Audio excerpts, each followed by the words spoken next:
Anybody ever have one of those moments?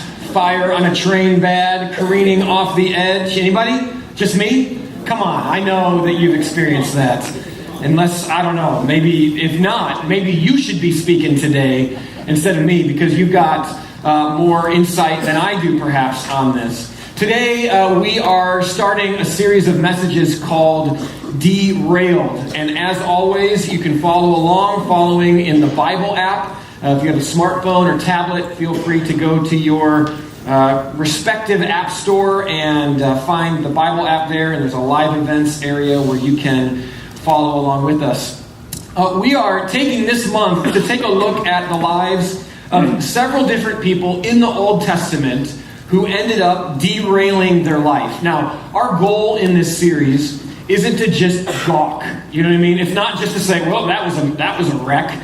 We want to learn from it. We want to learn why they derailed. What are the circumstances that led up to that? And how do we avoid derailing our own lives? Or if we find ourselves derailed, because some of us might already be in that situation, if we find ourselves derailed, what do we do when that occurs? So this month we'll be looking at 4 different people in the Old Testament who derailed their lives. Now, in getting ready for this sermon series, I did a little research. I don't know much about trains, so I did a little research about trains. The most I know about trains came from watching my son watch the show Thomas the Tank Engine. So yes, we got some lovers of that in the room. So I don't know much about trains, but I looked up some information about train derailments, and there's a couple things that cause trains to derail.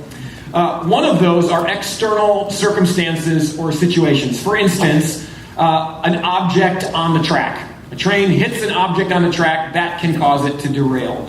Other kinds can be more internal, though. It can be perhaps that there is wear and tear on the track, or maybe there's a mechanical malfunction. In fact, half of the train derailments that occur do so because of faulty equipment or tracks that have been faulty or have decayed. Sometimes what happens is the tracks will settle and they'll separate a little bit. And so just some simple maintenance of those tracks could make all the difference. For instance, this past Thursday, just this last week, there was a freight train that derailed in Westford, Massachusetts. Now, fortunately, it wasn't a passenger train, but anytime there's a train derailment, it's unfortunate.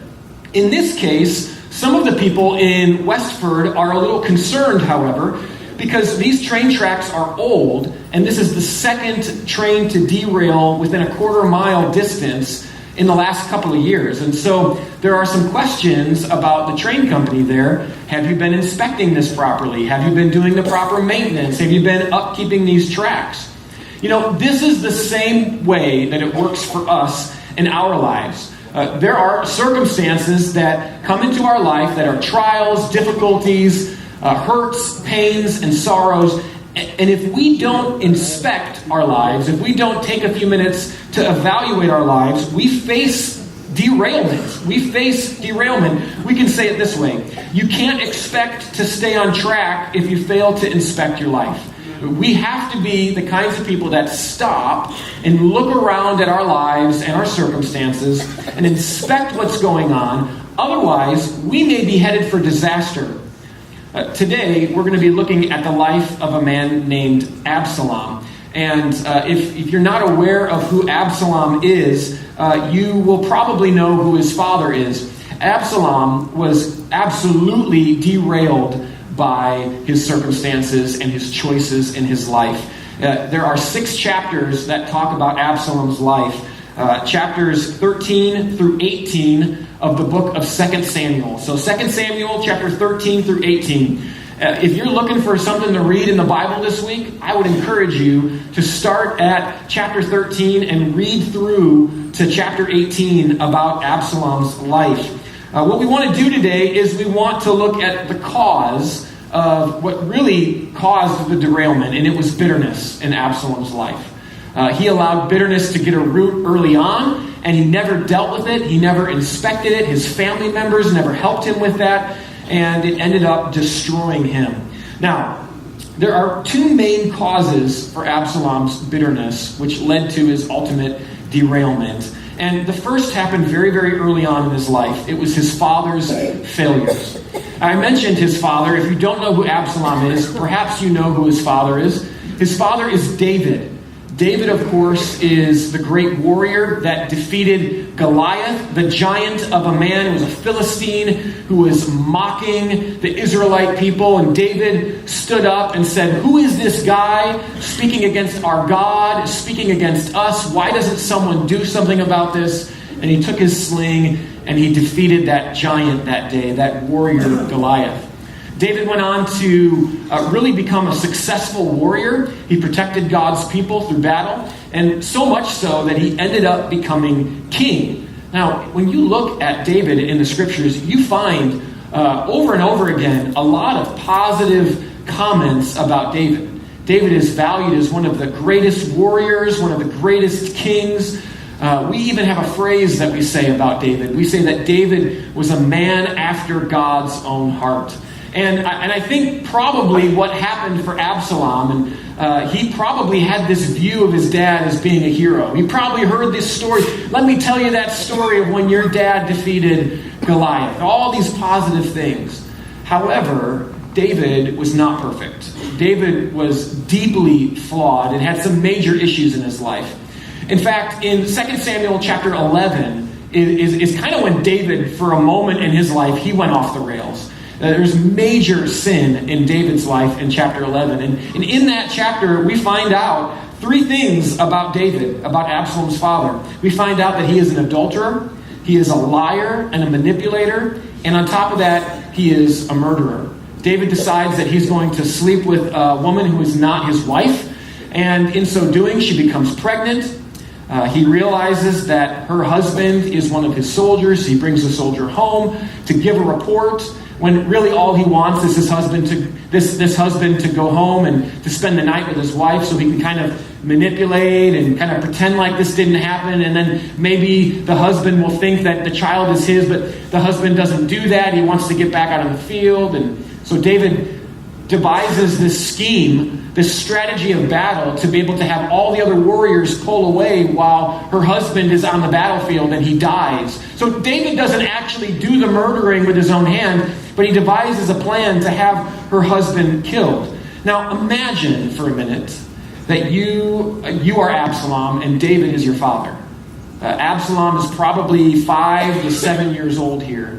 And imagine what that's like when everybody's singing praises about David, your dad is a hero, he's done all these things, and then all of a sudden the tone changes in the palace, right?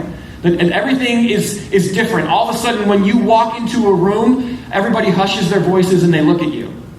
Now all of a sudden there's this other woman who's kind of in the palace, and there's a lot of tension, and your mom seems to be very upset, and you're not quite sure what's going on, but you know that your dad has done something wrong, and perhaps the hero that you thought he was is not really the reality that you had previously thought.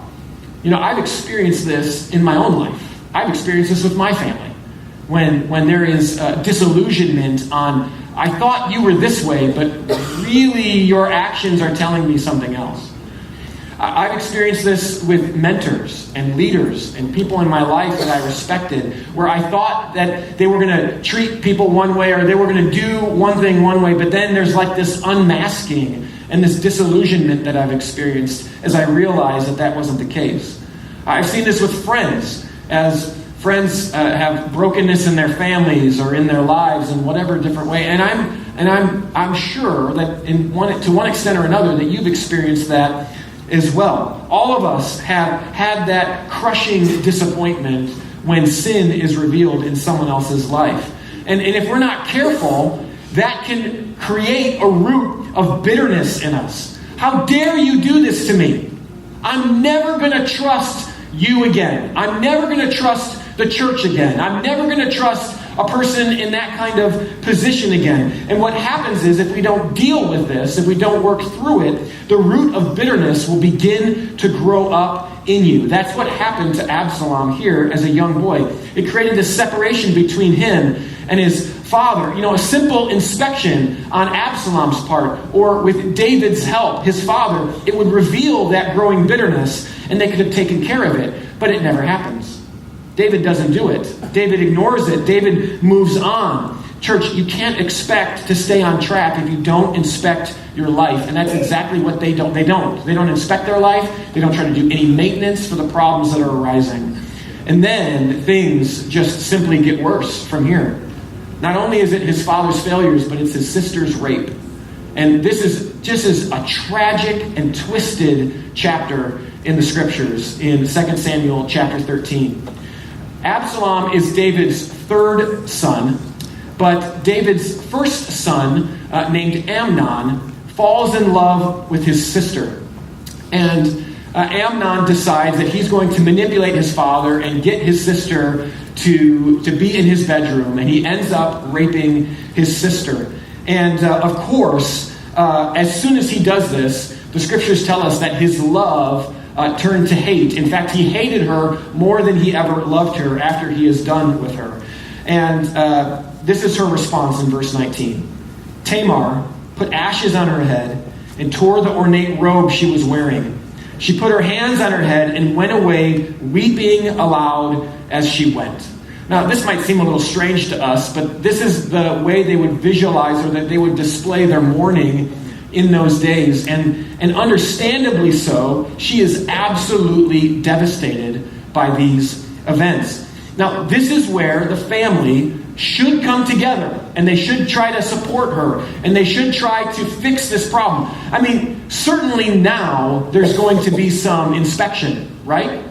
Look at what happens here. It's tragic. Verse 20.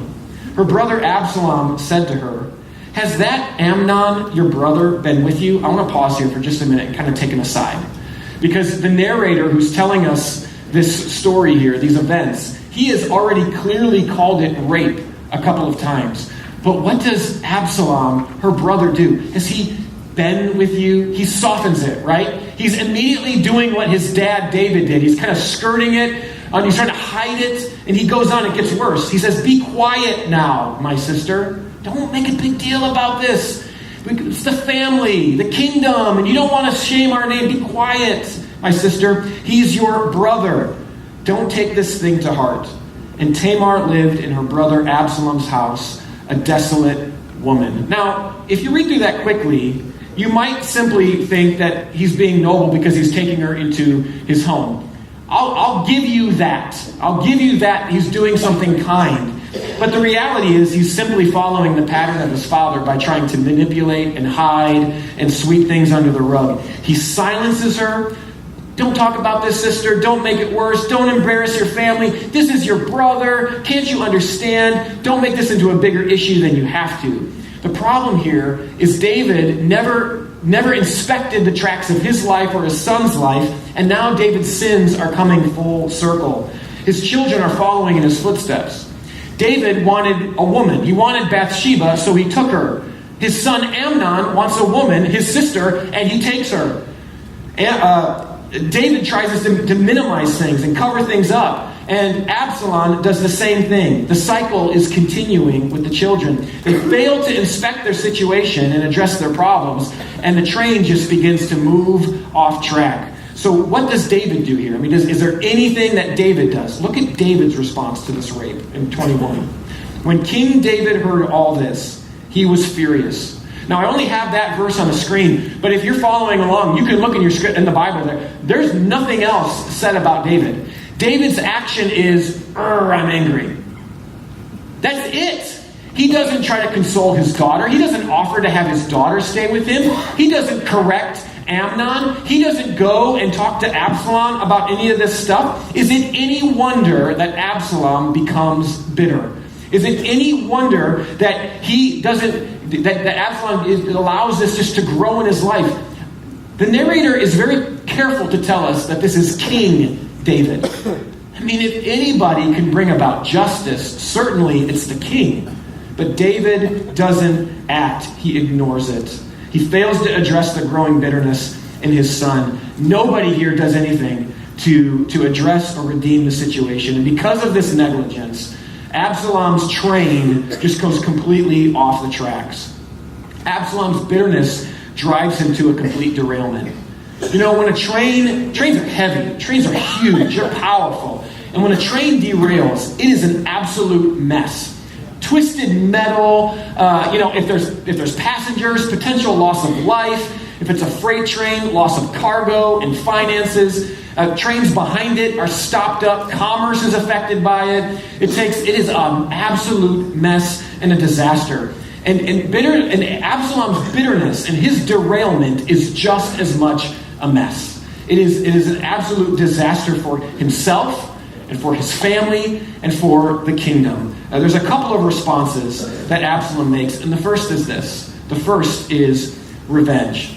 Look at this in verse 23. 2 years later, when Absalom's sheep shearers were at Baal Hazor, near the border of Ephraim, he invited all the king's sons to come there. Now, don't be fooled. It's been 2 years, but Absalom has not forgotten about what his brother Amnon did to his sister Tamar. In the next chapter, we're even told that Absalom has a daughter. Guess what he names his daughter? Tamar. The same name as his sister. He is not giving this up. He is not letting go. He is holding on to his bitterness. So he devises a plan to get revenge, specifically to kill his brother. Look at verses 28 and 29 of chapter 13. Absalom ordered his men, listen, when Amnon is high in spirits from drinking wine, this is his plan. I'm going to get my brother drunk and then I'm going to kill him. And I say to you, strike Amnon down, then kill him. Don't be afraid. Haven't I given you this order? Be strong and brave. So Absalom's men did to Amnon what Absalom had ordered. Then all the king's sons got up, mounted their mules, and fled. Absalom takes matters into his own hands. And you can at least understand this because his father hasn't done anything for 2 years about it. So we can understand it, but it's certainly not justified. We have a tendency in situations where we feel like there's been an injustice or when there's a wrong that's been done to us, we want to take matters into our own hands, don't we? When someone hurts us, we want to make sure that they pay for it. If someone cuts me off, I want to honk at them just to let them know I'm mad about it, right? It's just ridiculous. We do that in simple ways, but it happens in really serious ways also. The problem is when you take revenge into your own hands, you're really saying that you don't trust God to take care of that person or the circumstance. When you take revenge in your own hands, what you're saying is, God, I don't trust you to be just and to take care of this person or the situation. I don't trust you, God, to take care of me. I've got to take matters into my own hands. Romans 12 talks about this way. It says, do not repay anyone evil for evil. Be careful to do what is right in the eyes of everyone. If it is possible, as far as it depends on you, live at peace with everyone. Do not take revenge, my dear friends, but leave room for God's wrath. For it is written, it is mine to avenge. I will repay, says the Lord. On the contrary, if your enemy is hungry, feed him. If he is thirsty, give him something to drink. In doing this, you will heap burning coals on his head. Do not be overcome by evil, but overcome evil with good. Instead of allowing our bitterness and the hurts and the pains of our life to drive us to revenge, we need to counteract that bitterness with forgiveness and love. So instead of serving up justice, we need to serve the one who is unjust. We have this tendency to just, I'm going to serve my own kind of justice to you, right? But no, instead of that, we need to serve the one who is unjust to us. Let God be the judge and jury. Last time I checked, he has a greater perspective than any of us here. He has more knowledge, he has more power, he has more awareness, so let's trust him. He's in charge, we aren't. Now, is this hard? Absolutely. This is incredibly difficult. But that's not the call of the believer. The believer is to be different, to stand up in the face of these circumstances and to love the one who is abused and hurt. Now, not to put ourselves in a harmful situation. Anytime we start talking about this, I'm not talking about allowing yourself to continue, like if you're in an abusive relationship, I'm not talking about putting yourself in a position to continue to be abused. But I'm talking about serving and loving those who have hurt us and moving forward in that instead of trying to find justice on our own, taking that in our own hands. Absalom thought that by doing this, by taking it in his own hands, it would fix the problems. He should have allowed his dad to deal with it. He should have talked with his dad, the king, about taking care of it. But he takes matters into his own hands, and it makes things worse. We see the rest of the king's sons retreating back to the palace. Absalom goes in the opposite direction to find safety with extended family members, and he now lives far away, apart from his dad for 3 years. I'm not going to get into all the details. David eventually is confronted about this separation between him and his son. He calls Absalom to return home after these 3 years. But once Absalom returns home, David says he can come and live in the city, but I'm not going to see him. So 2 more years passed. So Absalom's away for 3 years. David brings him back. He lives in the city, but he doesn't see him for another 2 years. So 5 years goes by, and finally the king summons him in chapter 14, verse 33.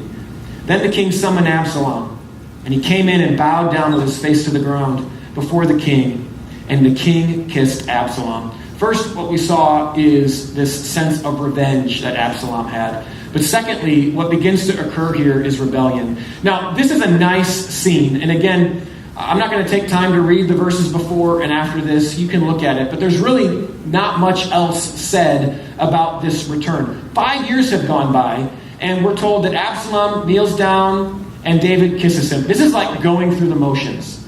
There's no real joy in their coming together. There's no real sense of sorrow or restoration or reconnection. There's no joy here. These are two men going through the motions so that he can put a good face for the rest of the kingdom. This is what they've been doing the whole time. They're still not addressing the problems with the tracks. And any sense of reconciliation is quickly reversed. Because what Absalom does almost immediately after leaving that is he begins to try to plot and scheme about how he's going to take over the kingdom. He begins to say, I'm a better king than my dad because my dad didn't take care of these issues. My dad is broken. He's a liar. He's a manipulator. He's a murderer. He's an adulterer. And I'm better fit to serve than he is. So I'm going to not only just seek revenge against my brother, but now I'm going to rebel against my dad as well. Verse 10, chapter 15. Then Absalom sent secret messengers throughout the tribes of Israel to say, as soon as you hear the sound of the trumpets, then say, Absalom is king in Hebron. Absalom's been working to undermine the king, and he's had a whole plan in place. These secret messengers go out, and then David finds out about it in verse 13. A messenger came and told David, the hearts of the people of Israel are with Absalom. Then David said to all his officials who were with him in Jerusalem, come, we must flee, or none of us will escape from Absalom. We must leave immediately, or he will move quickly to overtake us and bring ruin on us and put the city to the sword. So at this point, Absalom is just rotted to the core with his bitterness. He lashes out at his brother for what he did to his sister. Now he's lashing out at his dad because of all of his hurt and of the past and the things that he feels his father has done against him. I wonder what would have happened. I wonder what would have happened if David, at the very beginning, had sat down with his son and said, hey son, I messed up. Hey son, this is a problem, and I'm sorry to you for what you went through because of my choices with this other woman over here. I wonder what would have happened if Absalom, at some point in his life, would have inspected the tracks of his life. You see, Absalom's rebellion was motivated by his belief that he was a better king than his dad. He saw all his father's failures, his lack of action, and he believed that he was better suited to lead. And so what we need to do today is we need to inspect the tracks of our lives today as well. Now, we don't have an earthly king, but we do have a heavenly king. And my question for us today is this: are you living in rebellion to God? Now, it may not be outright. You may not be actively defying him and running against him or opposing him, but are there parts of your life that you aren't giving over or submitting to his lordship in? Are you withholding certain areas or aspects of your life because you think, you know what, I'm better at this part of my life than you are, God. I know your word says this, but I'm not going to trust you for that part because I think I know better about this in my life. We need to evaluate and inspect our lives. These are questions for all of us today. For instance, loving money more than God is a form of rebellion because you're trusting finances over God's provision.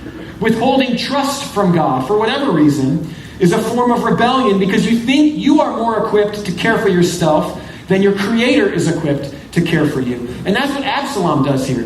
He says, David, you're not fit to be king. I deserve to be king. And the problem, church, with many of us today is we have that same attitude with God.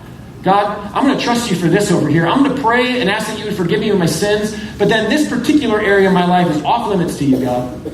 You aren't going to get my money. You're not going to get my time. You're not going to really get my heart. You're not going to really get my relationship. You're not going to really get this other issue of my life. And what we do is we rebel against God and we say, no, I'm going to be God of this corner of my life. You can have that area, but I want this area as well. Some of us, it's many areas. Some of us, it's just one or two. But we have to evaluate and inspect our life. Absalom's rebellion leads to war with his father. And in 2 Samuel chapter 18, we read about his just horrible and violent death. In verse 31, you heard it read earlier, news of his son's death reaches David. I'm going to read this again to us. Then the Cushite arrived, the messenger, and said, My lord the king, hear the good news. The Lord has vindicated you today by delivering you from the hand of all who rose up against you. The king asked the Cushite, Is the young man Absalom safe? The Cushite replied, May the enemies of my lord the king and all who rise up to harm you be like that young man. Meaning, of course, that Absalom had died. The king was shaken.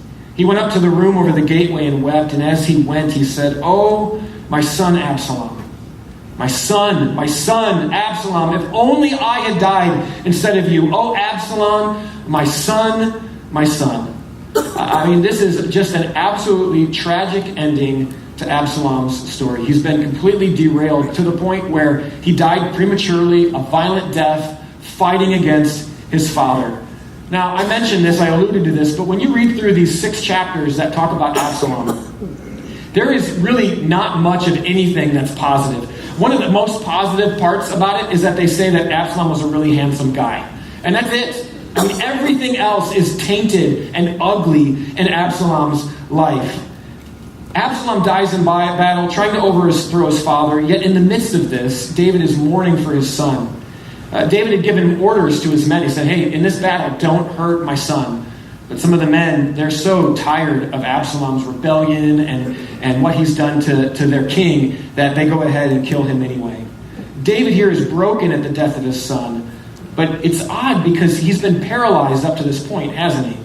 I mean, he's failed to do anything up to this point. He's never inspected the situation. He's never addressed the rape of his daughter. He's never confronted Absalom for murdering his brother. He seems to just gloss over problems and issues that are going on here. He never maintains the failing, crumbling tracks of his own life, but certainly his son's life too. And now he says that he wishes he could die instead of his son. I mean, I'm sure he means it, but don't you, when you read this, you say, David, it's a little bit too, it's too little too late, David. It's like, that's a nice sentiment, but you had all this time to be able to deal with it, and you ignored it over and over again. You see, Absalom is a lot like us. We face ups and downs, and we face some really difficult, ugly situations in our life. Some of us have experienced some of the things that we've talked about today. Some of us have experienced abuse and violence done against us. Some of us have just simply experienced the pain of this world. Death, sickness, persecution, struggles. We have experienced some of these things. And if we don't stop to inspect our lives, what will happen is bitterness will consume us. And we'll end up responding the same way Absalom did. We'll end up wanting revenge. We'll look for someone to pay for our pain. And a lot of times we focus that on God. And we blame God for the brokenness of this world. Sometimes it just makes us angry, doesn't it? The bitterness and the stuff that we've dealt with. It gives us rage. And we want to put ourselves before everyone else. We want to we're not concerned about how our actions affect anyone else. We might rebel like Absalom did. We create our own set of rules. We try to just say, God, I can't serve you because you allowed this to happen in my life. So I'm going to set up my own idols. I'm going to serve myself. I'm going to be my own God and make my own choices instead of following after you. We run our lives our own way and we make ourselves our own kings. As much as we are like Absalom, there is something, however, for us that makes us completely different than Absalom. You see, Absalom's king and his father was David. A broken, flawed human being. who failed to address the problems of his family, to fail to inspect the tracks along the way. But our King and our Father is not a flawed human being. It is the living God. Jesus Christ is our Savior and our Lord. And he lived the life that you and I couldn't live. He died the death that we all deserved because of our sin, all so that we could experience the victory that we didn't earn. You see, David fails to act and intervene. At the end he says, oh, if I could have just died instead of you. But we have a God who said, I am going to die for you. I'm going to put myself in your place so that you don't have to be controlled by this bitterness anymore. That you can inspect your life and you can find hope and change in me. Now, when we talk about bitterness, there's this great phrase that we say, don't get bitter, get better, right? It's a great little phrase. I know it means a lot, but I don't know how to do that. Do you know what I mean? Like, bitterness can overwhelm me. Bitterness can frustrate me. Years ago, not here, but years ago, I was on staff at a church, and it was an unhealthy environment. I worked for a guy that, I'm telling you, it created so much tension internally in my life and in my family's life that, it was horrible. From getting yelled at to just accused of things, it was a disaster of a situation. And I got to be honest with you, there was a season of my life where I allowed bitterness to get a root in my heart. And there was a point where I was done with ministry. I was like, God, forget this. I know you've called me to do this, but I don't want any part of this. I actually applied at a local school. I was going to be the IT guy there. I was going to help my friend in a church plant. I was done. I was so mad. I was so angry. My wife and I, our family, we were so broken down. We were so hurt by this. But thank God I had friends in my life that came alongside me and said, look, dude, you better inspect your life right now. You better stop and get perspective of what you're allowing to have happen in your life. And church, if we have to take time to inspect our lives, we can't expect to stay on track in our life if we fail to inspect our life. Church, it is absolutely critical that we inspect our lives and we look at the situations that we've walked through so that we don't allow bitterness to destroy us. I don't have the ability to just get better on my own. Don't get bitter, get better. I don't have the ability to just get better on my own. But you know what? 1 Corinthians 5:17 says, if anyone is in Christ, they are a new creation. The old is gone and the new has come. And I'm telling you, if you are a follower of Jesus, there is hope for you. It's not your own power that does it, but it's the power of the resurrected Jesus in you that gives you the strength to be better, to get rid of the bitterness in your life, to stop and say, you know what? I don't have to take matters into my own hands because I trust the God who is sovereign and in control of everything. And so I'm going to follow his example. He loved me when all really he needed to do was show revenge because I was really nasty to God. But he loved me in spite of that. And these people who've been nasty to me, I'm going to love them and serve them regardless of what they have done for me. So how do we respond to this today? I want us to respond in 3 ways. First is this: inspect your future. I want all of us here to consider where we are going and what track are you on in life. Because some of us, we're on a collision course for hell. Some of us, we are going in the opposite direction of God and we are just living life our own way. I want you to know that God is not just up in heaven ready to waiting to bop you on the head. Right? He says, I love you. I sent my son Jesus to live the life that you couldn't live. To die the death that you deserve, all so that you could experience the victory that you didn't earn. And so today, if you want to make a commitment to follow God, to follow Jesus, to become a Christian, to get yourself on the right track, the scriptures tell us if you declare with your mouth Jesus is Lord and believe in your heart that God raised him from the dead, you will be saved. That's how you get on track. Believing in your heart and confessing with your mouth. Second, inspect your present. Current circumstances. Who is it that you need to love and serve? Who has hurt you in some way that you can go now and love and serve? And if we're talking about like a physical abuse kind of a situation, there are exceptions for that, okay? But if someone's just been mean to you or you got tension with somebody, this is what I'm talking about here in the present. Who can you love and who can you serve? Who is the person now that you need to do that so that you can counteract the bitterness that might be growing in you? And then third, inspect your past. What bitterness do you need to let go of? Because the reality is that some of us have been hurt by people in the past that are no longer in our lives. They've passed away, they moved, there's some other hurt or pain that we've dealt with. What bitterness do you need to let go of in your life?